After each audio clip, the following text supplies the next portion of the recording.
Kami dari kelompok 14 S7E mata kuliah Sistem Berbasis Pengetahuan. Untuk yang pertama yang saya hormati Bapak Furkoni selaku dosen pengampu mata kuliah Sistem Berbasis Pengetahuan. Di sini kami akan mempresentasikan tentang sistem berbasis pengetahuan tentang inferensi. Disusun oleh kelompok 14. Anggota kelompoknya ada saya sendiri, Safirana Zuhidayat, dengan NPM 2022-43500-6764. Ada Andika Trikuniawan dengan NPM 2022-43500-677. Dan ada Hania Farhani dengan 2022-43502-401.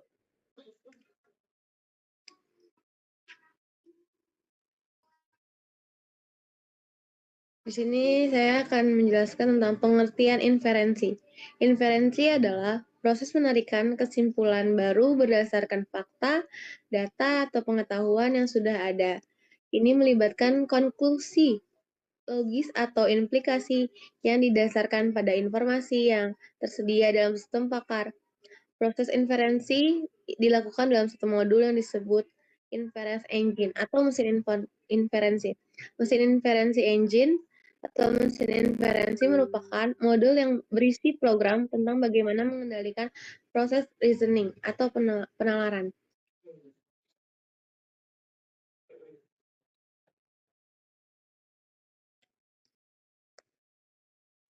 Ya, kapan inferensi bisa dimulai? Yang pertama, ketika representasi atau RP telah lengkap.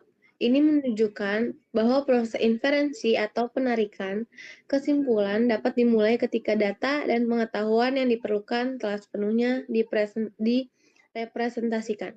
Yang kedua, representasi pengetahuan atau RP harus berada di level yang cukup akurat.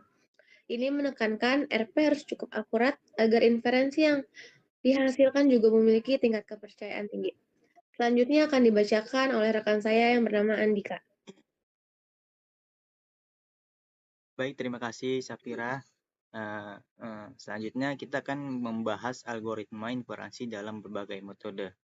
Yang pertama di sini ada metode forward chaining, metode backward chaining, metode teorema Bayes, metode Certini factor, dan metode Fanzi. Nah, yang pertama saya akan menjelaskan metode forward chaining. Apa sih itu metode forward chaining?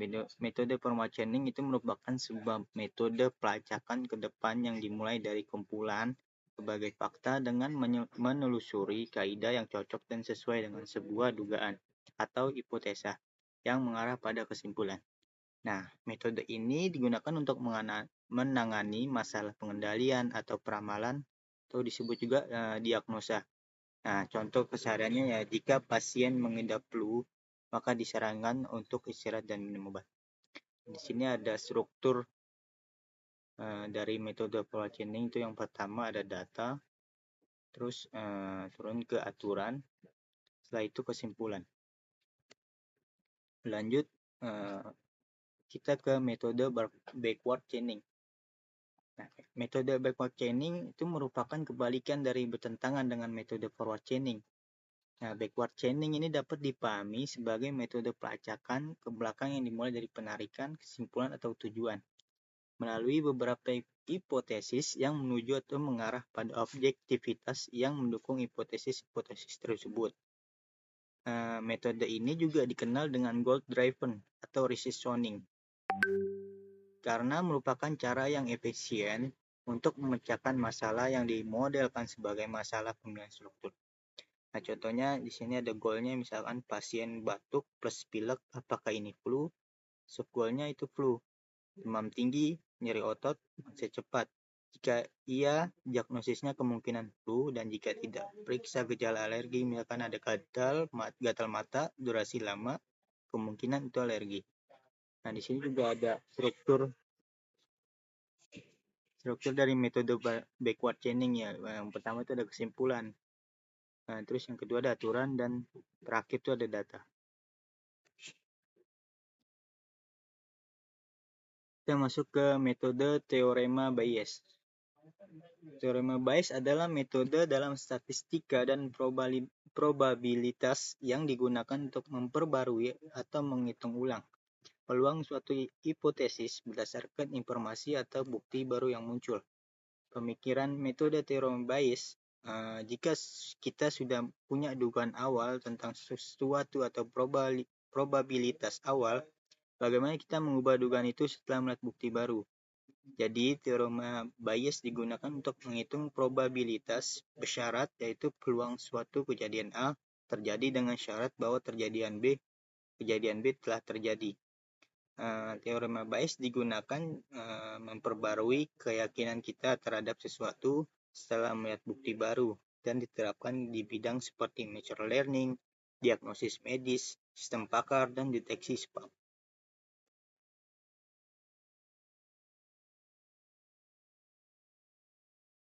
Baik, selanjutnya akan disampaikan oleh teman saya, Hania.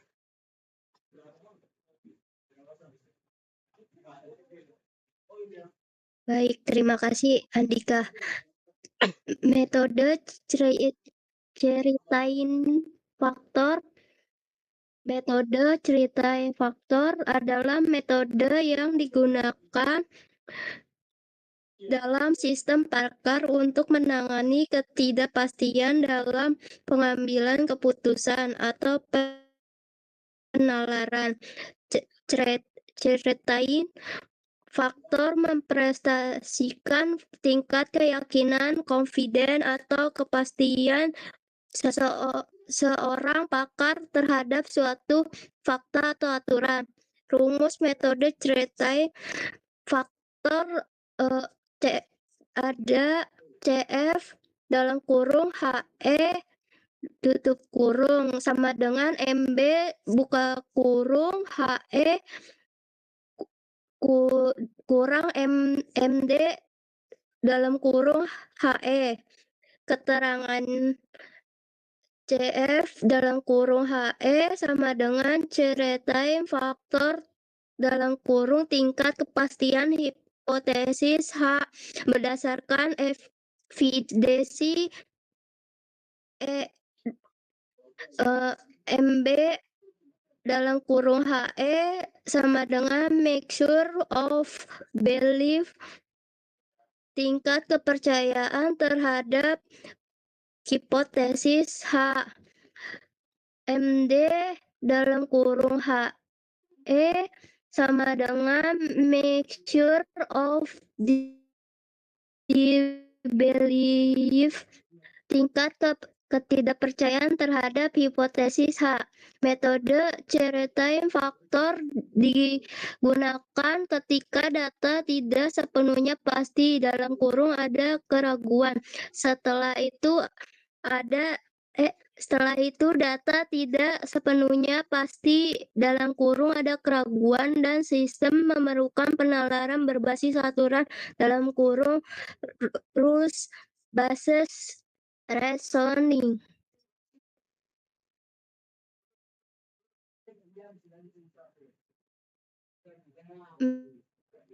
Metode fusi atau logika fusi adalah metode yang digunakan untuk menangani ketidakpastian dan ketidaktepatan dalam kurung ambigu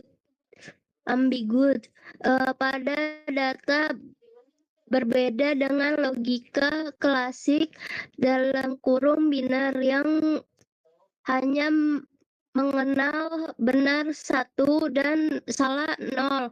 Logika fusi mengenal derajat kebenaran antara 0 sampai 1.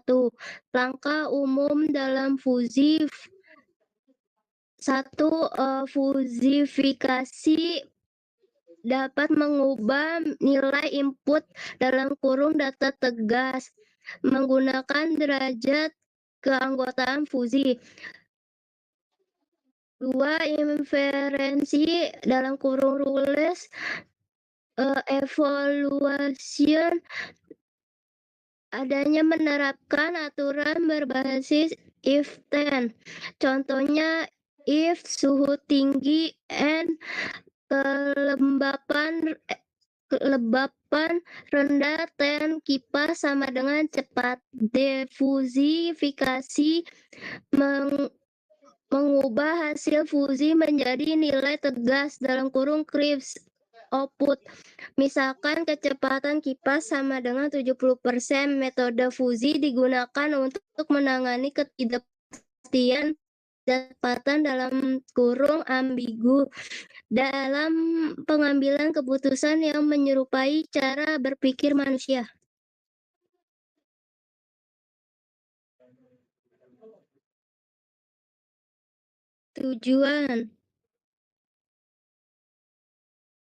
Tujuan inferensi adalah untuk memperoleh kesimpulan baru dari fakta atau aturan yang sudah ada guna membantu pencegahan masalah dan pengambilan keputusan.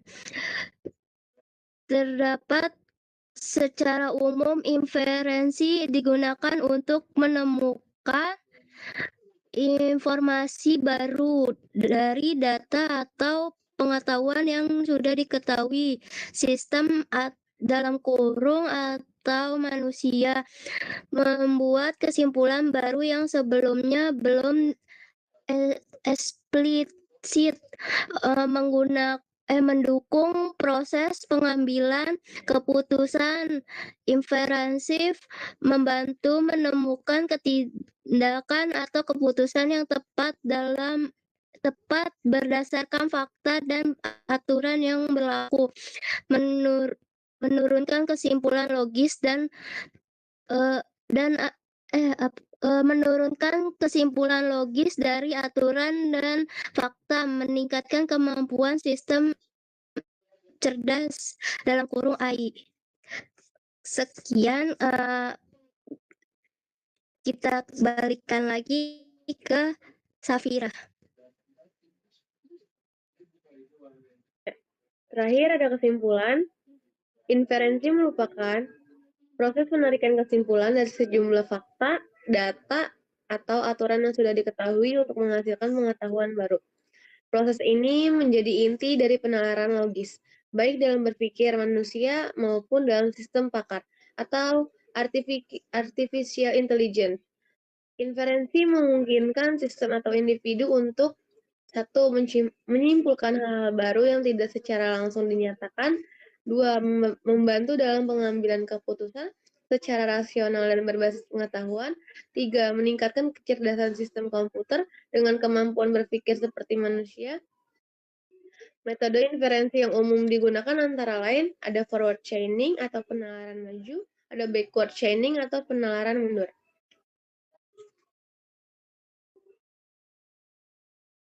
Ya, cukup sekian dari kelompok kami. Kurang lebihnya mohon maaf. Wassalamualaikum warahmatullahi wabarakatuh. Waalaikumsalam warahmatullahi wabarakatuh. Waalaikumsalam warahmatullahi